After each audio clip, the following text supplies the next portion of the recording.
स्वागत है आप सभी का एक बार फिर से YouTube चैनल HD कहानियाँ पर। जैसा कि आप सभी को पता है, हर संडे सुबह के 10 बजे मैं आप सब के लिए कहानी लेकर आता हूँ। तो फिर से एक कहानी लेकर आ गया हूँ। आप सभी ने एक कहावत सुनी होगी, चोर चोरी से जाए, हेरा फेरी से ना जाए।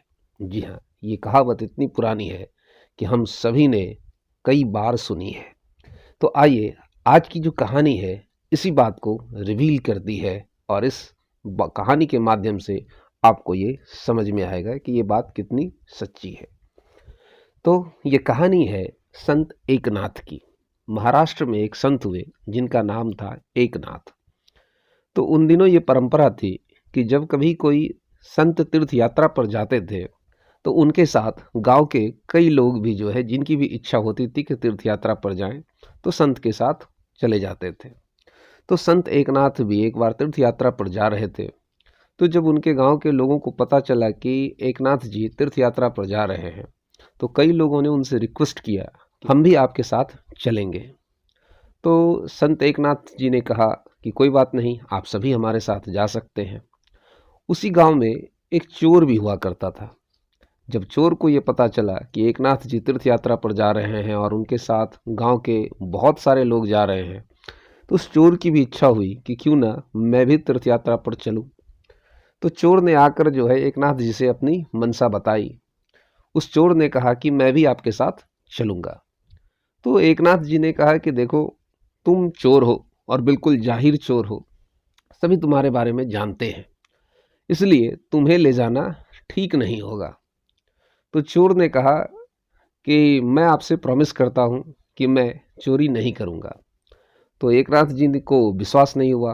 उन्होंने कहा, देखो भाई, मैं जानता हूँ कि तुम जो है अपनी हरकतों से बाज नहीं आओगे। हमारे साथ कई सारे लोग हैं, तुम अगर वहाँ चोरी चकारी करने लगोगे तो बड़ी समस्या हो जाएगी, और समस्या ऐसी हो जाएगी कि मैं बीच रास्ते से वहाँ तुम्हें भेज भी नहीं सकता, तीर्थ यात्रा के बीच से तुम्हें वापस भी नहीं भेज पाऊँगा, इसलिए बेहतर है कि तुम ना जाओ। लेकिन चोर की बहुत मिन्नतों के बाद, इतनी रिक्वेस्ट उसने की, तो आखिर जो है एकनाथ जी ने कहा कि वादा करो मुझसे कि तुम चोरी नहीं करोगे।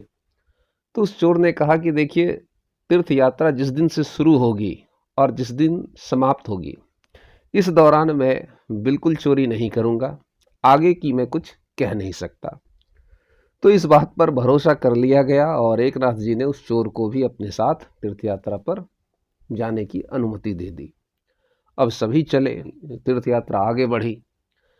तो कुछ दिनों तक तो ठीक ठाक चलता रहा, काफ़ी लंबी यात्रा थी। तो कुछ दिनों के बाद अचानक चीज़ें कुछ गड़बड़ होने लगी। किसी की चीज़ें किसी के बैग में मिलती, किसी के बेड की चीज़ें किसी और के बेड पर मिलती, किसी की जो है अलमारी की चीज़ें किसी और के अलमारी में मिलती। तो कई लोगों ने एकनाथ जी से शिकायत की। तब एकनाथ जी को शक हुआ कि हो ना हो ये जो है चोर कुछ न कुछ गड़बड़ कर रहा है। तो चोर ने कहा, देखिए, मैं चीज़ें चुरा तो नहीं रहा हूँ, सबकी चीज़ें मिल तो जा ही रही हैं, और मैं जब तक ये कर नहीं लेता तो मुझे सुकून नहीं मिलता। मेरा भी एक काम है, तो मुझे अभ्यास करते रहने दीजिए, प्रैक्टिस में मुझे रहने दीजिए, क्योंकि तीर्थ यात्रा के बाद फाइनली मुझे काम तो फिर चोरी का ही करना है। जैसे आपका काम है भजन करना, प्रार्थना करना, उसी तरह मेरा काम है चोरी करना। और अगर मैं बिल्कुल इतने लंबे समय तक चोरी नहीं करूँगा तो मेरा अभ्यास कम हो जाएगा, इसलिए मुझे अभ्यास करने दीजिए। तो ये चीज़ें, कहानी तो यहाँ पर ख़त्म होती है, लेकिन सीख ये मिलती है कि हम सभी आदतन मजबूर होते हैं। जिस चीज़ की हमें एक बार आदत पड़ जाए, वो बड़ी मुश्किल से छूटती है। अंग्रेजी की एक कहावत है, old habits die hard, old habits die hard. So friends, आदतों का ख्याल रखें। कहते हैं you are the product of your habits.